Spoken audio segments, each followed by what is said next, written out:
अरे किसी के आदेश में ताकत है, उस आदेश को आप लागू कर रहे हैं तो उसका बल काम कर रहा है आपके साथ, तो उसको करिए। कुछ नहीं कर सकते तो दया मांग सकते हैं ना, मांगने में क्या, उसमें कौन सी दिक्कत है से बता दीजिए। नहीं समय मिलता है, वैसे लेटरिन जाने का समय तो सबको मिलता है, मान लीजिए नहीं मिलता है, देवासी जी 3-3 दिन लेटरिन ही नहीं जाते हैं, होता ही नहीं तो साले जाएंगे कौन सी, होगा तब ना जाएंगे। मान लीजिए अभी 3 दिन नहीं जाते हैं तो समय नहीं मिलता।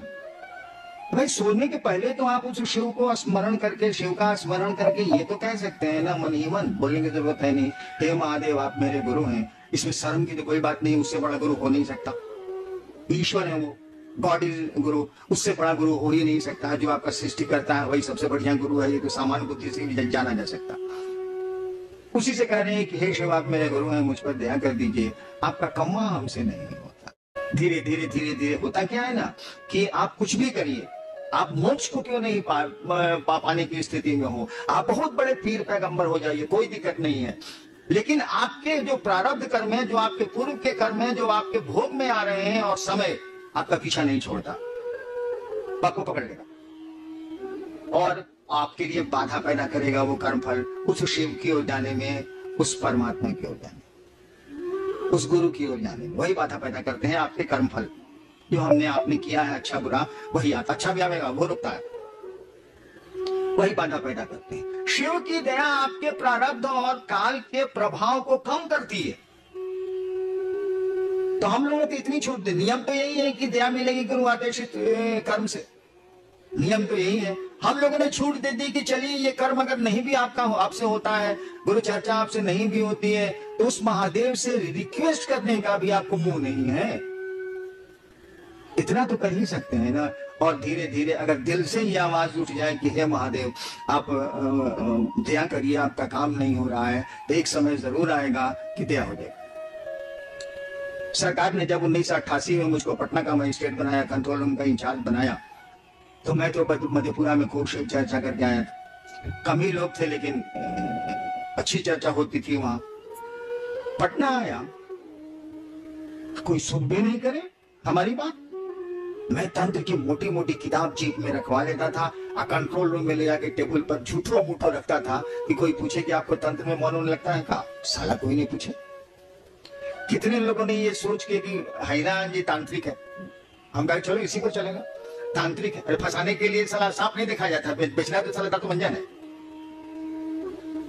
कितने लोगों ने हमको कहा कि देखिए आप बहुत पूजा पाठ करते हैं, बहुत किताब उताब लेके चलते हैं, इससे ज्यादा तो लोग जानता नहीं था, हमारा बेटा खो गया है, जरा खोजवा नहीं दीजिए, हमें कुछ बता दीजिए, हम कहे ना 7वें दिन मिल जाएगा। ये सब भी काम बहुत किया हम, लेकिन जब मिल जाए तो 4 महीना के बाद सारा नजर आया हमको। हम कहा ये साहब आप 4 महीना पहले मिले थे, बेटवा मिला तो खबर करने आया, उसके बाद 4 महीना के बाद नजर आ रहे हैं। कल क्या करें सर, बगल वाला हमारी बीवी को बड़ी गाली देता है, सोचा कि आपसे थाना में फोन करा देते हैं। उठ यहाँ से साला, तुम कंट्रोल में हिम्मत कैसे क्या निकल यहाँ से, साले पुलिस ऑफिसर निकल। मैंने गुस्सा के उसको मैं डांट देता था कि साला हमरा तो दत्तमंजन कीना नहीं, सांप भी देख लिया दत्तमंजन कीना नहीं, इससे हमको क्या मतलब। ये स्थिति थी कि हमने खाना छोड़ा। हमने पत्नी को कहा कि एक शिवसी से नहीं बन रहा है साला, आज बच्चों का खाना बनेगा, यही अनुमोन लभी छोटे छोटे थे, खाना बनेगा, हम लोग का खाना बंद रहेगा। 2 दिन खाना छोड़े, हम तो खाना छोड़ने कैसे भी मास्टर हैं, सब लोग जानता।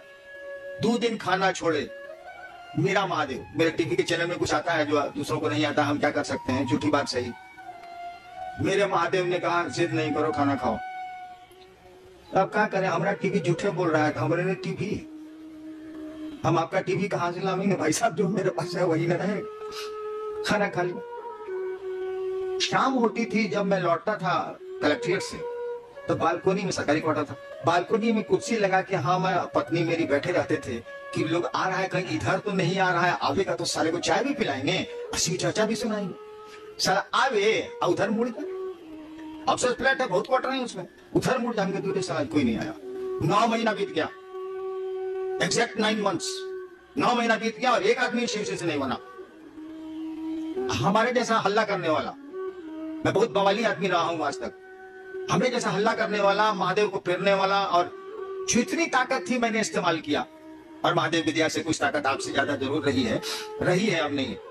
अब आप ताकतवर हैं, मैं बहुत कमजोर हूं। पहला सूत्र याद करिए, हे शिव आप मेरे गुरु हैं। शुरुआत की पंक्ति यही है।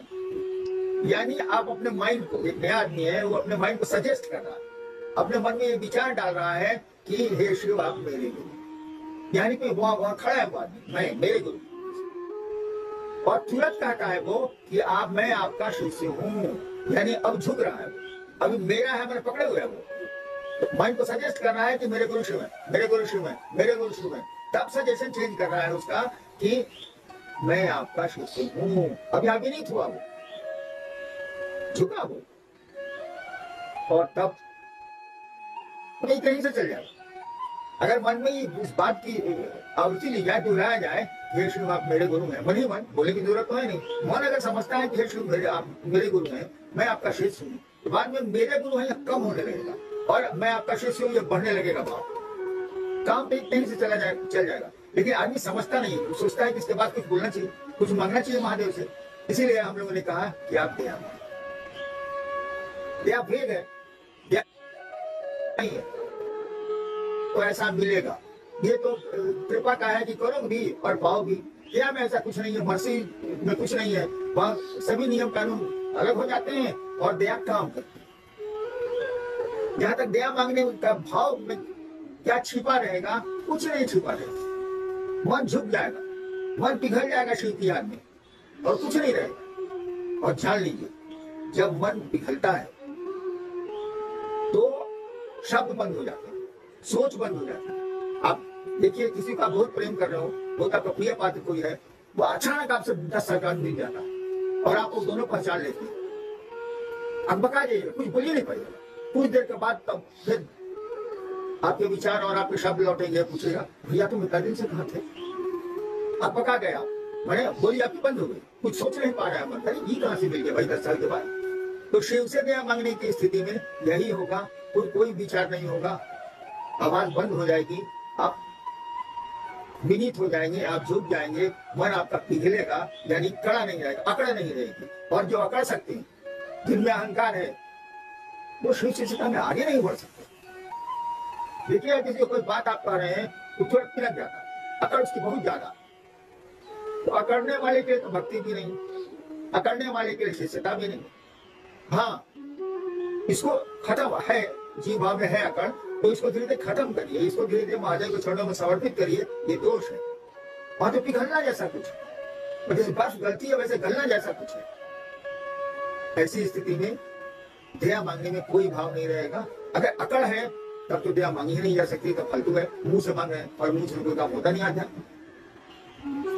शिवमय मन को बनाने के लिए पहले बढ़िया गुरु खोजिए, सही गुरु के पास जाइए। अब शिव से बड़ा तो गुरु नहीं।